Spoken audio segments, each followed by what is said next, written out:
It's Friday and I am really excited for you. I got some new stuff, including I zoomed in so like maybe you can read this. Normally I tell you don't worry about reading, I explain it to you, but you probably want to read it.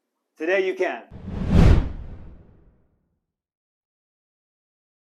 We're getting ready for the weekend. Weekend is when stuff happens in real estate. It happens all the time, but Friday's a great day to prepare, and we're going to look for opportunity. So right now I'm going to show you some stuff on the bench, and there's some bonus footage today because we got some stats from April, the month of April, and I'm going to show you some stats from last year. The market right now is frothy.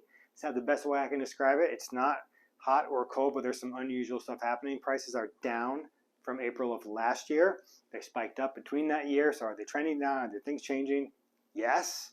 It's all frothy things that are changing. So don't get too excited. I don't have a crystal ball, but I want to show you some cool stuff. First thing I want to show you is opportunity. Now, this is the MLS, and I've sorted by status. So if the status is price change, that means they price change like today or yesterday.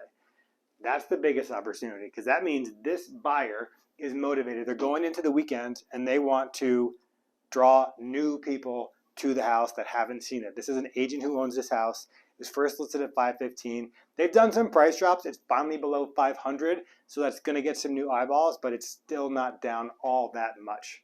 So it's an opportunity, but not a super hot one. Usually when you see it on a Friday, it means it's probably going to go. The rest of this stuff is new, meaning it listed in the last day or two. Some of these have days on market of 0, so this is today on Puggy Lane. Brooklawn, beautiful street, also 0 days on market. So if you see something that's new on a Friday, go see it. If you want to go look for a house on the bench, Fridays, if it's new, you've got to take a look if it's checking any of your boxes. Now, the other thing you need to do is look for coming soon. So 2 of these houses are coming soon.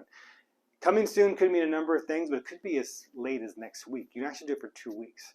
So if you see a house that's coming soon, when you're on my website or anywhere else, go drive by it. You're not allowed to go inside it. I can't show you, but you can make an offer. If the roof is good and the backyard is decent and you like what you see from the outside, make an offer. In this market, it's super competitive. That's kind of what you have to do to stay alive. So coming soon, I joke, is the new active, but if it's checking your box and you like the street, go check it out.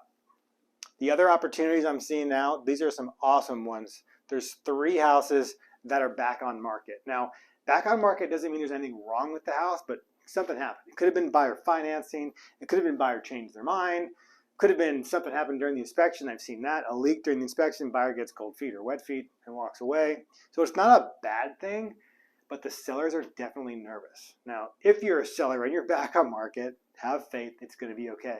But know that buyers are going to be looking for opportunities. Certainly my buyers are, because we're going to go in there and say, oh, you thought you were closing in a month?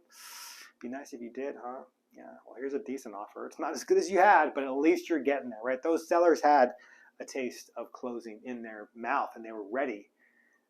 Are they ready to take a little bit less just to get the deal done? They might have had their sights set on the next house. They might have been looking at that job in Portland or that house in Phoenix or whatever it is these people are going. Those dreams were dashed. So can you be the buyer who comes in and helps them out? Yeah, maybe. Are you going to get a deal? Maybe, but you know for sure that they're motivated coming back on market. The rest of these homes are just active, and you'll see a couple of price reductions here. Now, a price reduction today, but the status of active means the price was reduced earlier in the week. That's another opportunity for you. And now, this one's $599 and $405 without knowing anything else about the house or the price or the history. The fact that it's active on a Friday with the price reduction earlier in the week and these prices, 2 things, okay? $600,000, you're just below that. People set their price alerts for round numbers and whole numbers, and things like 600 is probably a good one. So if you reduce your price to below 600, it's going to get to new email boxes. So that's good. The fact that it's still active today means maybe it's still under the radar. So if your budget is 600, go look at this house on Harding Place. Take a look. It's been on for a little while. They've had a price reduction. Could you get it for less? Maybe. 405. Now, unless they did a really massive price reduction, I think some people are going to shop for like 400, right? 405 is like 400. So if you're shopping to 400, you're probably going to put up to 400 on your price, on your price alert. So some people are going to miss this in their email box. So 2 lessons there. Number 1, go give them a lower offer. Go give them $399. Because you're going to miss that. You're going to not be competing with people who shop up to 400. You have an opportunity here. This is opportunity. I'm seeing it in the market. And number 2, if you're shopping to 400, shop up to 415 or 425 because some people don't price their homes right, and you'll miss out on that, right? Maybe you got an extra $5,000 in your couch if you count all the coins, or maybe you could ask your sweet Aunt Lewis. You got Aunt Lewis's, right? Anyway, 405. That's kind of a weird in-between number. Now, they might have reduced it by 25,000 from 430, which is also a weird number. But just think like a seller, like a buyer. Be logical. People don't shop up to 405. They shop up to 400. But be savvy. Bump your price up so you don't miss out on this 405. Now, here comes the bonus footage. I'm super excited about this because we just got some fresh data. Now, this is April of 2022. This is what I'm going to explain. The market is frothy. Now, don't worry about the rest of this. I'm going to do a bigger video on market dynamics in general. But here's something interesting. I've got houses, or prices of houses that were sold and pending.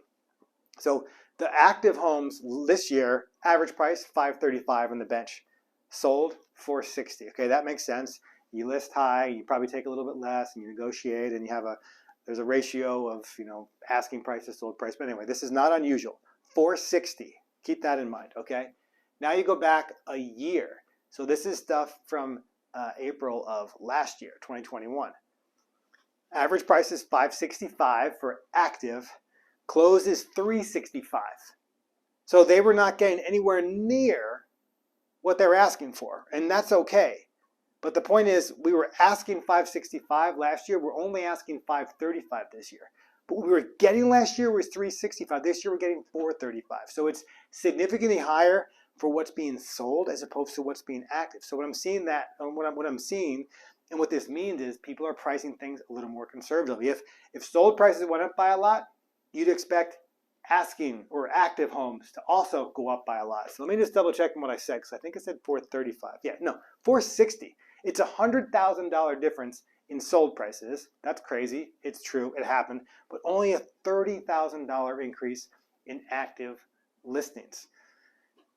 That's just frothiness. That's just the only way to explain it. Now, I'll get into that more in market dynamics when I do a different video.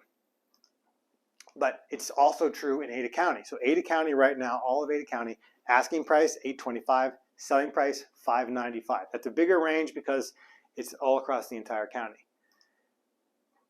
Sold price $790 from last year. So actually, last year was lower. So the bench is inverted from what the rest of the market is doing in the county. That's frothy. That's unusual. So last year we were at $790 and $460. So $790 and $825 are pretty darn close. But $460 and $594, so $130,000 and $30,000. They should be very similar. They typically are. That's frothy. Now what that means is the crystal ball is foggy and frothy. If you think of like a wave crashing, like things happening, it's not linear, it's not logical, right? Prices in Ada County are up from last year, but not on the bench. So what's happening there? Active prices on the bench are up a little bit, but sold prices are up a lot. What does that mean? Well, it means that some stuff's probably happening off market. It means that buyers are savvy, and you still have to do savvy stuff to get a home, to win. So I'm glad you're watching. I'm glad you're checking in on Friday. Look for another video where I cover all the market dynamics in general. Good luck out there. You're going to need it. Look for opportunities. Use this info. Let me know if it's helpful. Thanks for watching. Love you. Bye.